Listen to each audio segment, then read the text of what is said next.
Legal challenges and change of use. As mentioned earlier, concerns were raised by a senior planning officer in July 2020 that Somani taking the asylum contract constituted an unauthorized change of use. This means a business is being used for a purpose not within the terms of its planning permission. In the Bell's case, the adaptations to the Victorian building and construction of its modern blocks were given permission on the understanding the site would be used as a C1 hotel. The Bell, the council has it, is no longer a hotel, but a government-run asylum centre. When challenged, the hotel firm denied this and said they would only house migrants until the COVID-19 pandemic was over. However, after migrants were readmitted in October 2022, the council confronted Somani again. The firm applied for a change of use, but this remained unprocessed until 2024 when Somani withdrew it. It sounds like the council was dragging their heels here, allowing the application to languish for over a year. Perhaps it was deliberate, to hold in reserve for when a legal intervention might be required. That day came. The council, having voted unanimously on July the 24th to formally request the Bell be closed down, mounted a legal challenge against Somani over the change of use. On Tuesday the 19th of August, I was very pleased to see this was temporarily granted. This was in spite of Yvette Cooper trying to prevent the proceedings.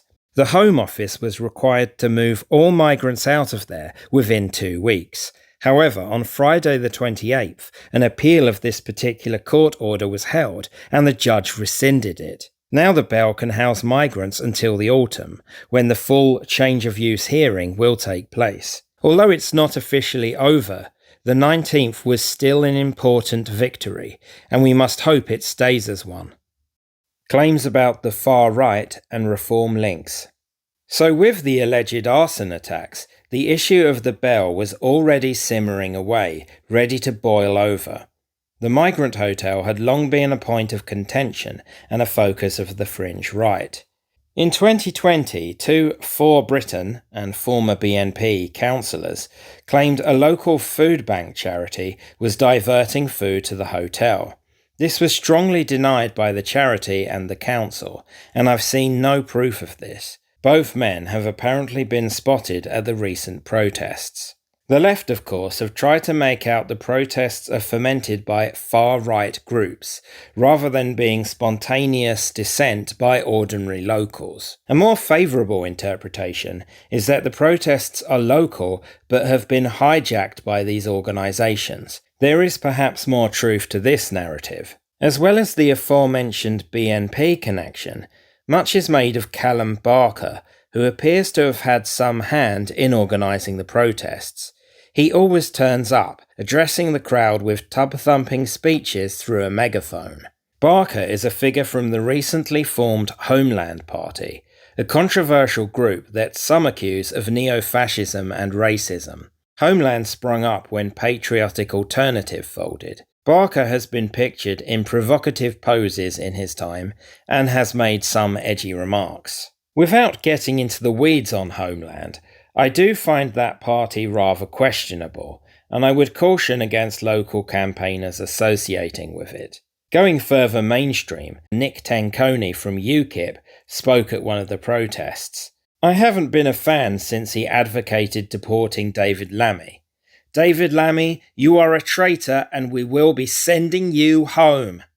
Now, Lammy is awful, but he's a British citizen, and it is a ridiculous and unsavoury thing to say.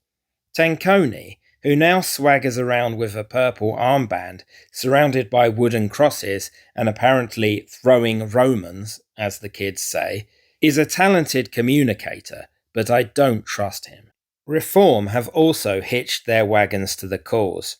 Local Reform councillor Jamie McIver has made himself front and centre, deriding all his colleagues for not going to the protests, even though they all support closure. During the protest of Sunday the 20th of July, the performative young man did a speech outside the council chamber. He bemoaned the postponement of elections, owing to the proposed reorganisation of Essex and the pay rises councillors had voted for. He apparently said they were pigs with their snouts in the trough, I'm paraphrasing, which did not go down well among his fellow councillors. McIver made the news earlier this year when he was set to be a Conservative parliamentary candidate, definitely not a snout seeking a trough then, but was passed over because of allegations he'd sent a dick pic to someone.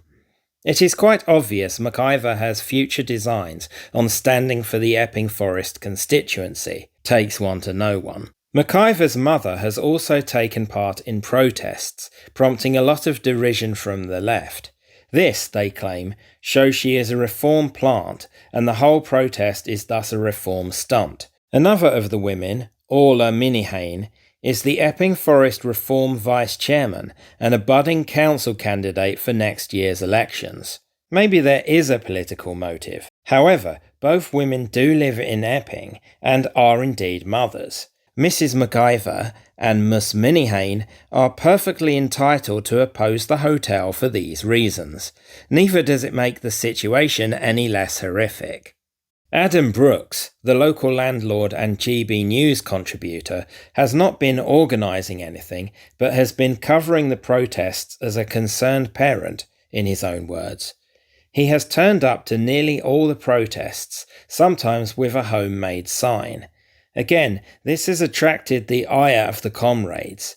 They are claiming he has been stirring the pot and is therefore to blame for people coming out and in some cases acting violently. Brooks is not to blame here. People have free will. He has always discouraged violence, knowing he has a responsibility to do so as a public figure. Indeed, Epping residents have every right to protest the hotel without fear of what others may do. Neither do you need to agree with Reform, Brooks or McIver in order to oppose what the Home Office have inflicted on Epping. Even the presence of the newly radical UKIP, Homeland and ex-BNP should not really discourage you from doing so. They are free to do what they want within the law, and so are you. Just because someone you don't like supports the same cause as you, it doesn't mean you should abandon that cause. Indeed, doing so might put them in control.